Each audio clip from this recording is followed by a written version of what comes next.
KVS admission 2023। केंद्रीय विद्यालय में एडमिशन के लिए सही उम्र क्या है? नई डिटेल्स चेक करके भरें फॉर्म। केंद्रीय विद्यालय संगठन की स्थापना 1963 में हुई थी। 60 सालों में देश भर में 1252 केंद्रीय विद्यालय स्थापित किए जा चुके हैं। इनमें 14.5 लाख से ज्यादा स्टूडेंट्स पढ़ाई कर रहे हैं। केंद्रीय विद्यालय संगठन ने शिक्षा के क्षेत्र में भारत में अपनी एक विशिष्ट पहचान बनाई है। आज केंद्रीय विद्यालयों की गिनती उत्कृष्ट संस्थानों में की जाती है। केंद्रीय विद्यालय संगठन की वेबसाइट kvsangathan.nic.in पर KVS में एडमिशन, उम्र सीमा आदि की पूरी जानकारी दी गई है। केंद्रीय विद्यालयों में नई शिक्षा नीति 2020 न्यू एजुकेशन पॉलिसी 2020 को लागू किया जा चुका है। यहाँ बच्चों की पढ़ाई लिखाई के साथ ही एक्स्ट्रा करिकुलर एक्टिविटीज पर भी पूरा फोकस किया जाता है। केंद्रीय विद्यालय की खासियत 1 देश भर के सभी केंद्रीय विद्यालयों का पाठ्यक्रम व किताबें समान हैं। सभी स्कूलों में हिंदी व इंग्लिश दोनों भाषाओं में पढ़ाई करवाई जाती है। 2 केंद्रीय विद्यालय संगठन के सभी स्कूल CBSE बोर्ड से संबद्ध हैं। CBSE board schools. 3 केंद्रीय विद्यालय को एजुकेशनल है। को एजुकेशनल स्कूल। 4 यहाँ कक्षा 6 से 8 तक के स्टूडेंट्स को संस्कृत विषय पढ़ाया जाता है। 5 हर कक्षा में शिक्षक व छात्रों के बीच का अनुपात बढ़ाकर शिक्षा की क्वालिटी पर फोकस किया जाता है।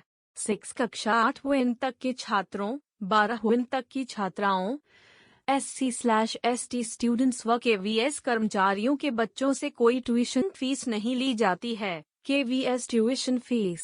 केंद्रीय विद्यालय में एडमिशन की उम्र सीमा। KVS admission age limit.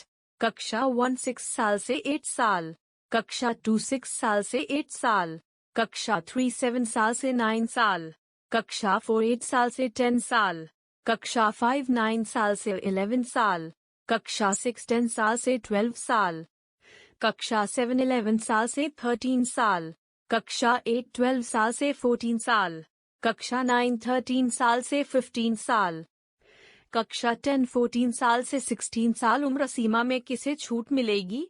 1 केंद्रीय विद्यालय में एक निश्चित आधार पर आयु में छूट का मानदंड तय किया गया है। अगर कोई उम्मीदवार शारीरिक रूप से विकलांग है तो उसे आयु सीमा में 2 वर्ष की छूट दी जाती है। 2 कक्षा 11 के स्टूडेंट्स के लिए उम्र सीमा का प्रतिबंध नहीं है। अगर वे 10 पास करने के बाद उसी साल अगली कक्षा यानी 11 में एडमिशन लें। इसी तरह से अगर 11 कक्षा पास करने के बाद बिना ब्रेक लिए उसी साल 12 कक्षा में एडमिशन लेने वालों के लिए भी कोई एज लिमिट तय नहीं की गई है। केवी में इन छात्रों को मिलता है आरक्षण। केंद्रीय विद्यालय रिजर्वेशन चार्ट। 1 केंद्रीय विद्यालय में SC स्टूडेंट्स के लिए 15% सीटें, ST कैंडिडेट्स के लिए 7.5% सीटें और OBL NCL छात्रों के लिए 27% सीटें आरक्षित की जाती हैं। 2 RTE एक्ट 2009 के तहत शारीरिक रूप से विकलांग छात्रों के लिए 3% सीटें रिजर्व की जाती हैं।